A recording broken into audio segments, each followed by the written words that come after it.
Hey guys, welcome back. Rodney here, and in today's video is a little bit different than I currently do on my channel. The other day my uncle came in from out of town, and he likes to go explore abandoned buildings, well most of me and my family do, and see the heritage and the weird community and abandoned towns and stuff like this. And this is the start of our journey. Currently on the way to Mattawa, West Virginia. This was on the side of the road. I'm going to zoom in right here. And that's currently like the first thing we saw at our journey. It was about 10 a.m. in the morning, and this dude just casually on his cell phone enjoying all the craziness that you can pretty much do. Like it's his third time flipping the vehicle this week. Like, hey Jim, come pick me up. I flipped my vehicle. And on the way to this place is like the heart of the Hatfield and McCoy place. This is the real cabin that the main Hatfield stayed in. And then this is the sign that you can see right there in front of them. I'm going to zoom in and I'll pause it for a second and let you guys see it. The sign reads, Hog Trial Site. In the fall of 1787, Randolph McCoy brought charges against Floyd Hatfield for stealing one of his hogs. The resulting trial occurred here and was presided over by the local justice by the peace preacher Anderson Hatfield. Preacher Anderson was the devil and is Hatfield's cousin and did not want to appear biased, so he gathered a jury of 6 Hatfields and 6 McCoys to hear the case. When the jury reached the verdict, Selkirk McCoy, nephew Sarah McCoy, and a veteran of the Virginia Confederacy, sided with the open hostiles soon erupted between the Hatfields and McCoy families. Later, Bill Stanton was testified in favor of his brother-in-law Floyd Hatfield, which was killed by Randolph McCoy's nephews while he was hunting. They were tried and then acquitted in a trial presided over the Valentine Hatfield, uncle of Devil Anstey. After the violence between the families continued and the resulting conflict eventually escalated into the most famous family feud in American history. After continuously driving for about quite a few miles and making it through the heart of toothless country, we finally make it to my mom's first choice for a place that we go to on this crazy vlog.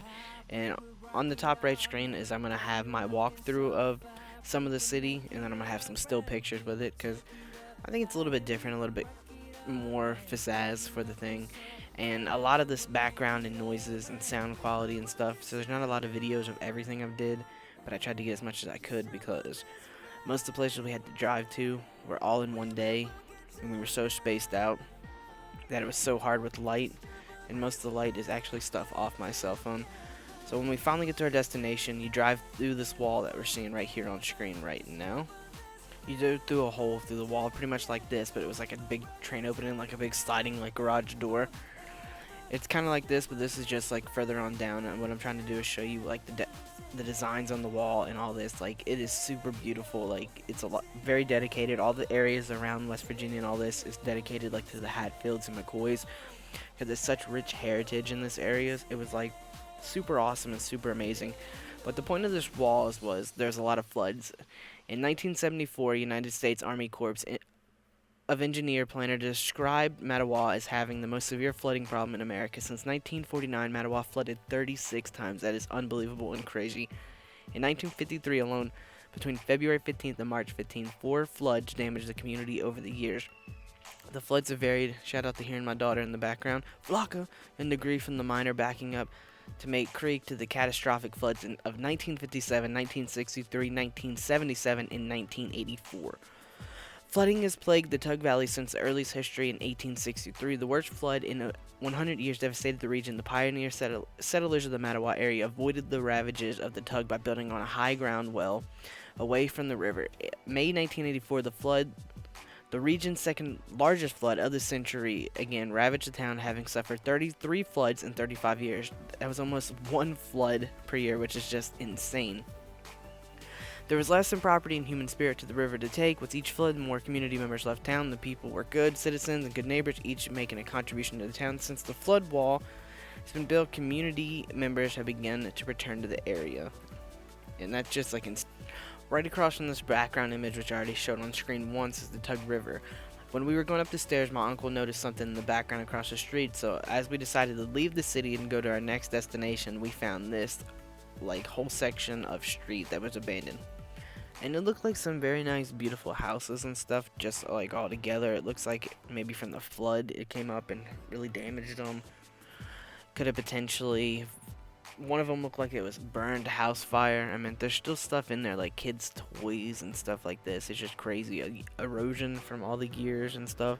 It's just crazy to think that when a coal mining town, because all these areas that around this place is a coal mining town, so when they dry up and stuff, it's just everyone leaves and goes to the next mining town and the next town and the next town until they figure out what they find. But that's pretty much it for like Mattawa. I mean, it was cool. I mean, it was well, I don't know if it's something I'd go back to continuously, but I am gonna end this little clip off with something really goofy, and shout out to my mom and my uncle. And right there on that clip, which is a little pet squirrel thing that my Uncle Mikey found, which is just crazy looking.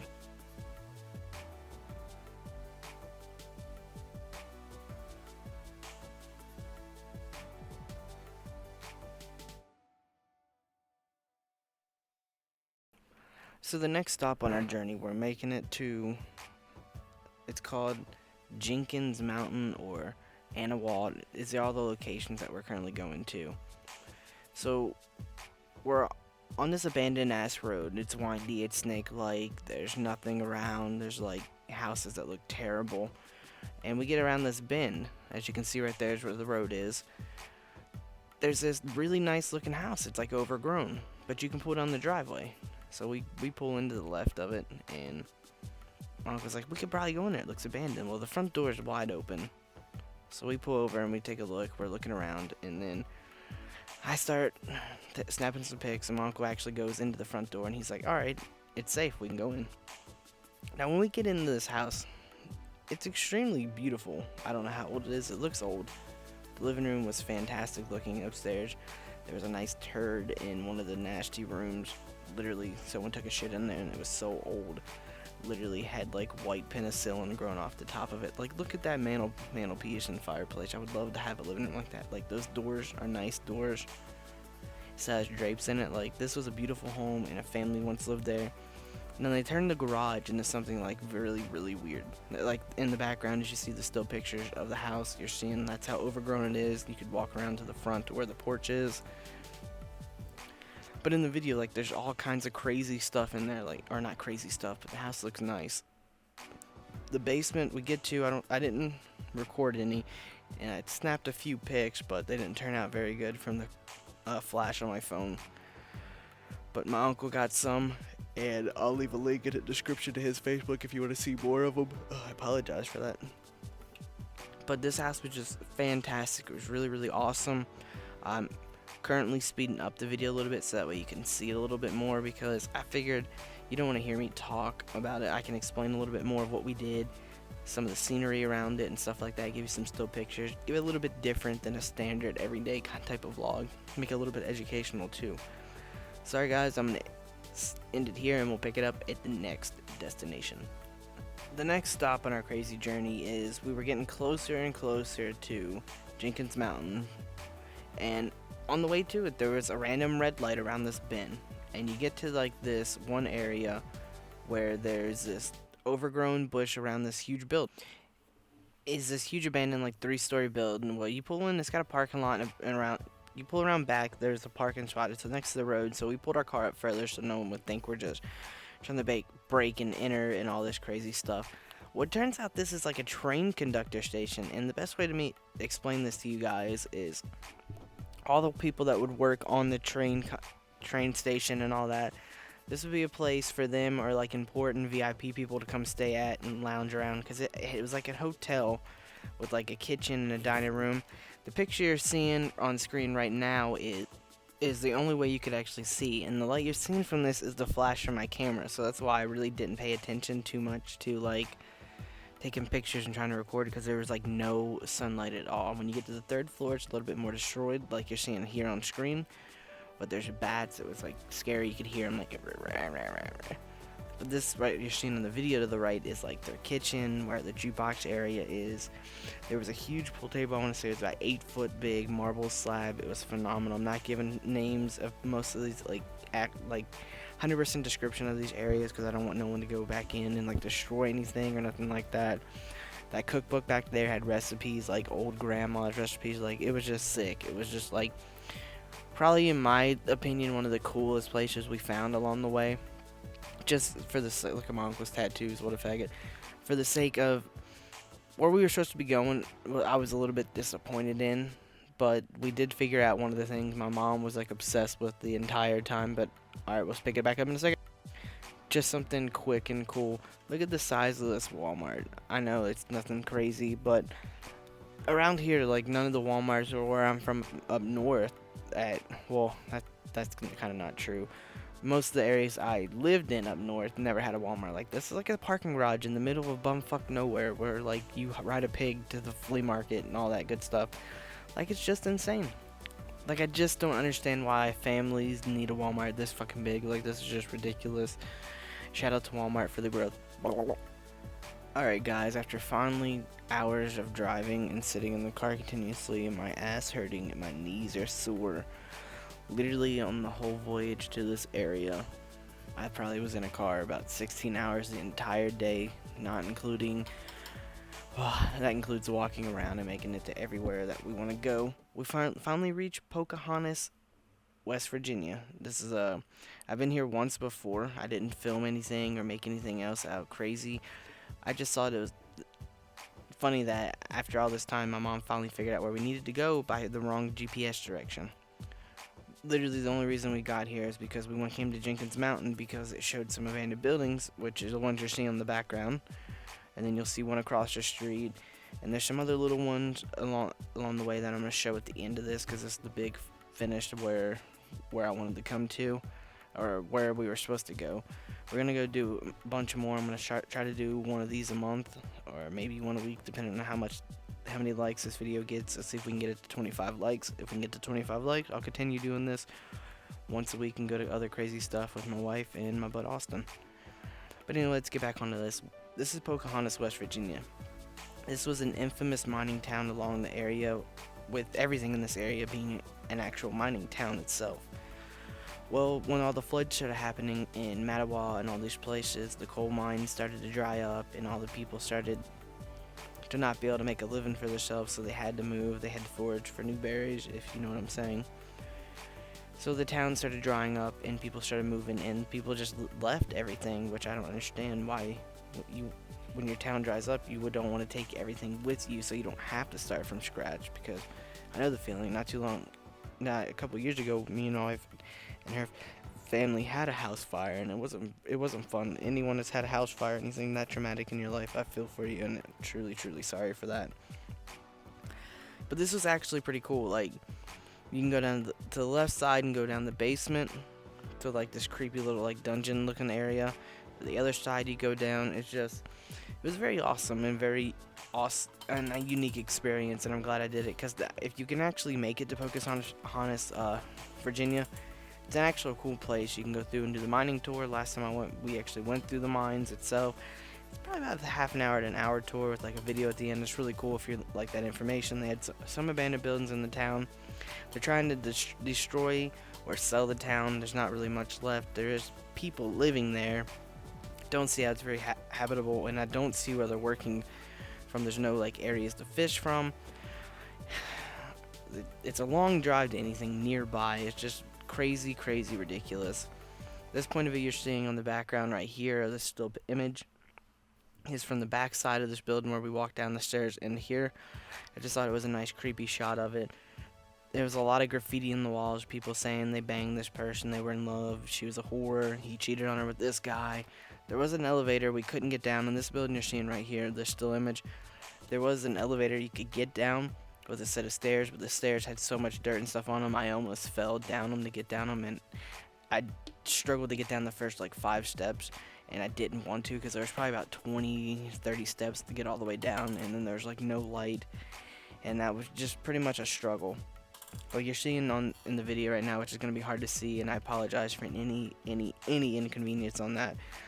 Next time we go into places like this, I'll try to have like more of a safety light or something, or try to get a GoPro with an actual light on itself, because I want an actual camera for stuff like this and vlogs and for my channel. But that's pretty much it, guys. If you enjoyed this video, I know it's a little bit longer than what you're usually used to from me. Please let me know in the comment section below. I try to take my time with this, make it good for you. We did this. as this video goes up exactly a week ago from this going live today. Hope you guys enjoyed it. I had fun going to it and spending time with my uncle. Wish my wife could have went with me, but she had to work. I had to work 5 days in a row to get to be able to do this. I had to work 4 normal days and then go in at 6 o'clock in the morning and get out at 8.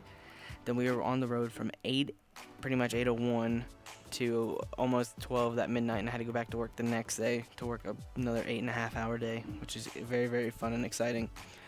But if you are enjoying this, my first vlog in this new series on my channel, please let me know. Like I said, see if we can get this video to smash the 25 likes. I know you can do it. There's a bunch of you. We're averaging more likes on the videos. We're getting anywhere from close to 10 to 15 on most of them now. That's a lot considering we were only getting anywhere from 2 to 5 a few weeks ago. The growth has been unreal. We're almost about to hit 4,000 subscribers, so stay tuned for that. I got a couple things in the works that I'm hoping I can get to. The Gato giveaway is coming to an end soon. And also we're doing another giveaway with my new partnership, Fatal Grips. I'm going to be giving away 2 glow-in-the-darks and some back grips. I'm going to pick 3 winners from that with the Elgato, and I'll just do it all at once.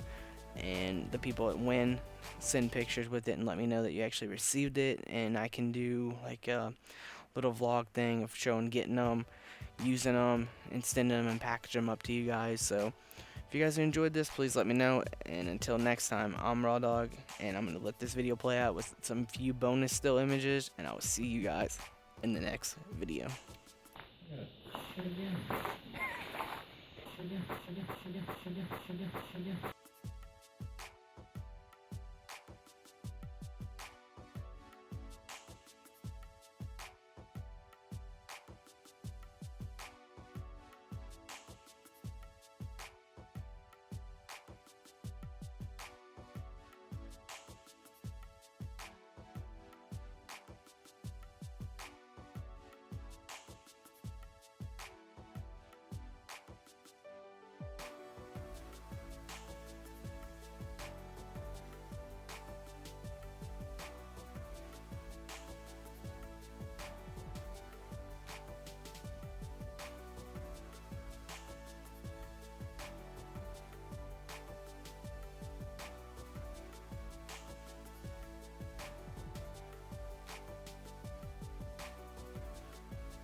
We got Death Star, we got Death Star, we got Death Star, we got Death Star, we got Death Star, we got Death Star, we got Death Star, we got Death Star, we got Death Star, we got Death Star.